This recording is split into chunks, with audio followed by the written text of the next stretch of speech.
অঞ্চলৰ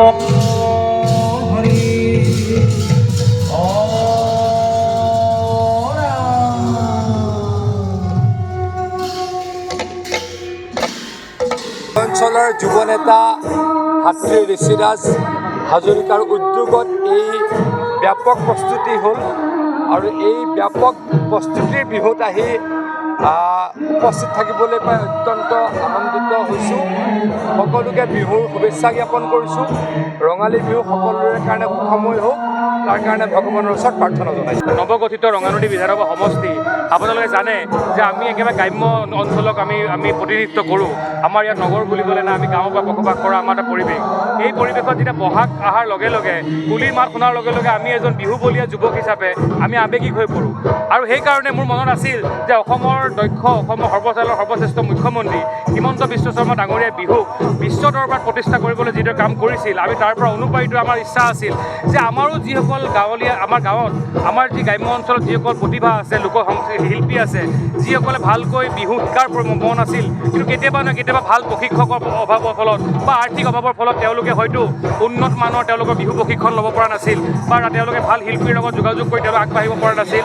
আমাৰ ইচ্ছা আছিল যে আমাৰ যি সময়ত আপোনালোকে দেখিছে যে বিভিন্ন সময়ত আমাৰ আজি ঘৰখনকে আৰম্ভ কৰি বিভিন্ন ধৰণৰ পৰিৱেশ আমাৰ মাজত আহি পৰিছে। সেই সময়ত আমাৰ অসমীয়া সমাজত আমি আমাৰ ৰঙানদী বিধানসভা সমষ্টিৰ আমি আইসকলক, আমাৰ ভনীসকলক আমি ৰঙানদীৰ লখিমী হিচাপে আমি তেওঁলোকক সম্বোধন কৰিছোঁ।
অঞ্চলৰ যুৱ নেতা ভাতৃ ঋষিৰাজ হাজৰিকাৰ উদ্যোগত এই ব্যাপক প্ৰস্তুতি হ'ল আৰু এই ব্যাপক প্ৰস্তুতিৰ বিহুত আহি উপস্থিত থাকিবলৈ পাই অত্যন্ত আনন্দিত হৈছোঁ। সকলোকে বিহুৰ শুভেচ্ছা জ্ঞাপন কৰিছোঁ। ৰঙালী বিহু সকলোৰে কাৰণে সুখময় হওক, তাৰ কাৰণে ভগৱানৰ ওচৰত প্ৰাৰ্থনা জনাইছোঁ। নৱগঠিত ৰঙানদী বিধানসভা সমষ্টি আপোনালোকে জানে যে আমি একেবাৰে গ্ৰাম্য অঞ্চলক আমি প্ৰতিনিধিত্ব কৰোঁ। আমাৰ ইয়াত নগৰ বুলিবলৈ নাই, আমি গাঁৱৰ পৰা বসবাস কৰা আমাৰ এটা পৰিৱেশ। এই পৰিৱেশত যেতিয়া বহাগ অহাৰ লগে লগে কুলিৰ মাত শুনাৰ লগে লগে আমি এজন বিহুবলীয়া যুৱক হিচাপে আমি আৱেগিক হৈ পৰোঁ। আৰু সেইকাৰণে মোৰ মনত আছিল যে অসমৰ সৰ্বশ্ৰেষ্ঠ মুখ্যমন্ত্ৰী হিমন্ত বিশ্ব শৰ্মা ডাঙৰীয়াই বিহুক বিশ্ব দৰবাৰত প্ৰতিষ্ঠা কৰিবলৈ যিদৰে কাম কৰিছিল, আমি তাৰ পৰা অনুপ্ৰাণিত আমাৰ ইচ্ছা আছিল যে আমাৰো যিসকল আমাৰ গাঁৱত আমাৰ যি গ্ৰাম্য অঞ্চলত যিসকল প্ৰতিভা আছে, শিল্পী আছে, যিসকলে ভালকৈ বিহু শিকাৰ মন আছিল, কিন্তু কেতিয়াবা নহয় কেতিয়াবা ভাল প্ৰশিক্ষকৰ অভাৱৰ ফলত বা আৰ্থিক অভাৱৰ ফলত তেওঁলোকে হয়তো উন্নত মানৰ তেওঁলোকৰ বিহু প্ৰশিক্ষণ ল'ব পৰা নাছিল বা তেওঁলোকে ভাল শিল্পীৰ লগত যোগাযোগ কৰি তেওঁলোকে আগবাঢ়িব পৰা নাছিল।